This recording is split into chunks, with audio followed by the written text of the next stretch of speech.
Hi everyone, welcome to day 10 of reading the Bible. This is an exciting journey that I am learning so much of, and I love reading and sharing with y'all.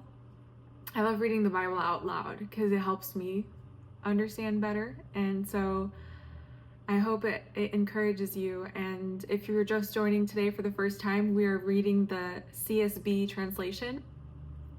And we are doing Genesis 28 verse 6 to 22 and Genesis 29 and Genesis 30 verse 1 to 24. So before we get started, if you're just joining here or if you've been here before, I would love to hear from you. If you've been having some revelations, what have you been learning? It would help me, and I'm sure it would help a lot of other people who are listening to the videos. So please don't hesitate to share. If you have any prayer requests, also please share them in the comments, and would love to pray for you. And I'm sure a lot of people seeing the comments would love to pray for you as well. So let's get started. Genesis 28 verse 6. Esau noticed that Isaac blessed Jacob and sent him to Padan Aram to get a wife there. When he blessed him, Isaac commanded Jacob, "Do not marry a Canaanite girl." And Jacob listened to his father and mother and went to Padan Aram. Esau realized that his father, Isaac, disapproved of the Canaanite women. So Esau went to Ishmael and married, in addition to his other wives, Mahalath, daughter of Ishmael, Abraham's son. She was the sister of Nebaioth. Jacob at Bethel. Jacob left Beersheba and went toward Haran. He reached a certain place and spent the night there because the sun had set. He took one of the stones from the place, put it there at his head, and lay down in that place. And he dreamed. A stairway was set on the ground with its top reaching the sky, and God's angels were going up and down on it. The Lord was standing there beside him, saying, "I am the Lord, the God of your father Abraham and the God of Isaac. I will give you and your offspring the land on which you are lying. Your offspring will be like the dust of the earth, and you will spread out toward the west, the east, the north, and the south. All the peoples on the earth will be blessed through you and your offspring. Look, I am with you, and will watch over you wherever you go. I will bring you back to this land, for I will not leave you until I have done what I have promised you." When Jacob awoke from his sleep, he said, "Surely the Lord is in this place, and I did not know it." He was afraid and said, "What an awesome place this is! This is none other than the house of God. This is the gate of heaven." Early in the morning, Jacob took the stone that was near his head and set it up as a marker. He poured oil on top of it and named the place Bethel, though previously the city was named Luz. Then Jacob made a vow, "If God will be with me and watch over me during this journey I am making, if he provides me with food to eat and clothing to wear, and if I return safely to my father's family, then the Lord will be my God. This stone that I have set up as a marker will be God's house, and I will give to you a tenth of all that you give me." Whoa. I love that the city was named Luz, and it spelled like how you spell light in Spanish. Kind of cool. On to Genesis 29. Jacob meets Rachel. Jacob resumed his journey and went to the eastern country. He looked and saw a well in a field. 3 flocks of sheep were lying there beside it because the sheep were watered from this well. But a large stone covered the opening of the well. The shepherds would roll the stone from the opening of the well and water the sheep when all the flocks were gathered there. Then they would return the stone to its place over the well's opening. Jacob asked the men at the well, "My brothers, where are you from?" "We're from Haran," they answered. "Do you know Laban, Nahor's grandson?" Jacob asked them. They answered, "We know him." "Is he well?" Jacob asked. "Yes," they said. and here is his daughter Rachel coming with his sheep." Then Jacob said, "Look, it is still broad daylight. It's not time for the animals to be gathered. Water the flock, then go out and let them graze." But they replied, "We can't until all the flocks have been gathered and stone is rolled from the well's opening. Then we will water the sheep." While he was still speaking with them, Rachel came with her father's sheep, for she was a shepherdess. As soon as Jacob saw his uncle Laban's daughter Rachel with his sheep, he went up and rolled the stone from opening and watered his uncle Laban's sheep. Then Jacob kissed Rachel and wept loudly. He told Rachel that he was her father's relative, Rebekah's son. She ran and told her father. Jacob deceived.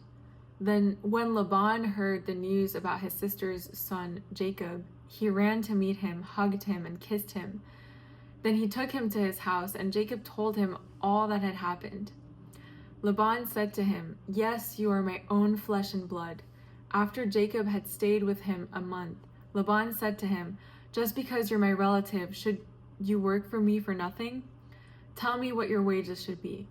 Now Laban had 2 daughters. The older was named Leah, and the younger was named Rachel. Leah had tender eyes, but Rachel was shapely and beautiful. Jacob loved Rachel, so he answered Laban, "I'll work for you 7 years for your younger daughter Rachel." Laban replied, "Better that I give her to you than some other man. Stay with me." So Jacob worked 7 years for Rachel, and they seemed like only a few days to him because of his love for her. Then Jacob said to Laban, "Since my time is complete, give me my wife so I can sleep with her."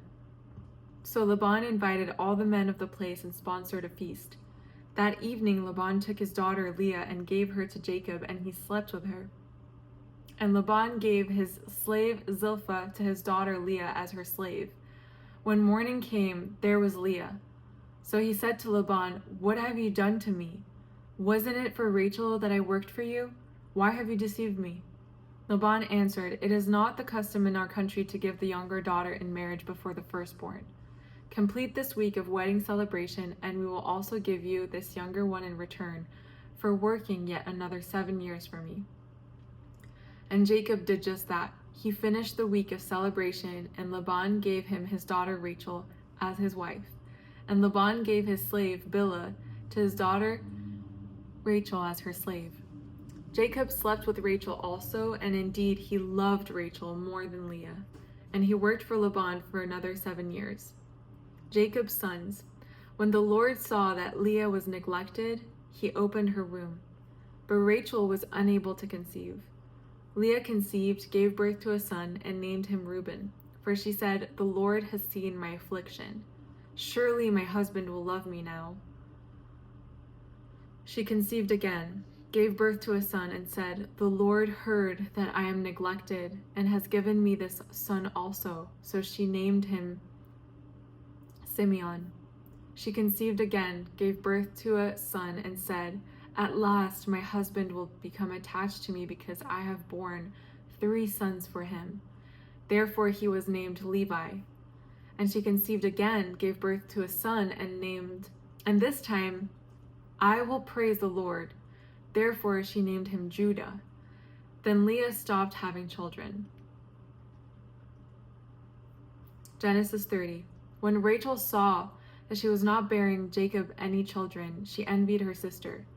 "Give me sons or I will die," she said to Jacob. Jacob became angry with Rachel and said, "Am I in the place of God? He has withheld offspring from you." Then she said, "Here is my maid Bilhah. Go sleep with her and she'll bear children for me, so that through her I too can build a family." So Rachel gave her slave Bilhah to Jacob as a wife, and he slept with her. Bilhah conceived and bore Jacob a son. Rachel said, "God has vindicated me. Yes, he has heard me and given me a son." So she named him Dan. Rachel's slave Bilhah conceived again and bore Jacob a second son. Rachel said, "In my wrestlings with God, I have wrestled with my sister and won," and she named him Naphtali. When Leah saw that she had stopped having children, she took her slave Zilpah and gave her to Jacob as a wife.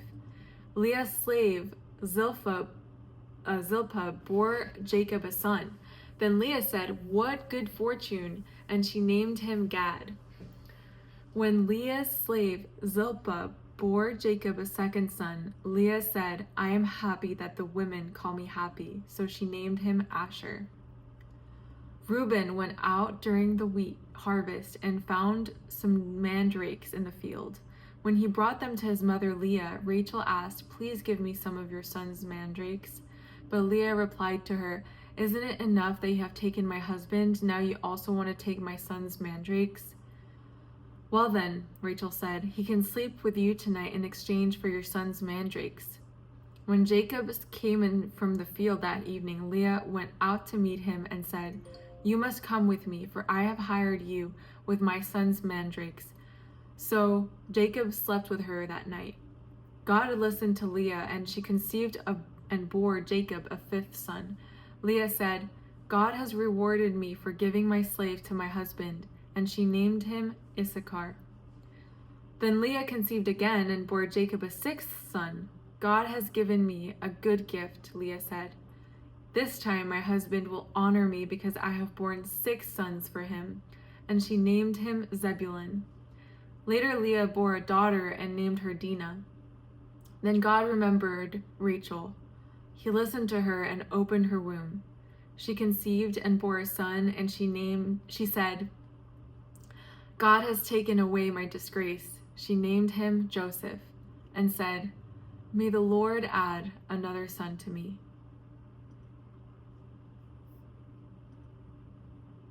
All right, that's it. We're done with day 10. Thanks so much for listening, for tuning in. If you like this journey and you want to hear for more, please make sure to subscribe and like and share it with someone who would like to hop on this journey with you. Okay, well, have a good one and see you tomorrow. Bye.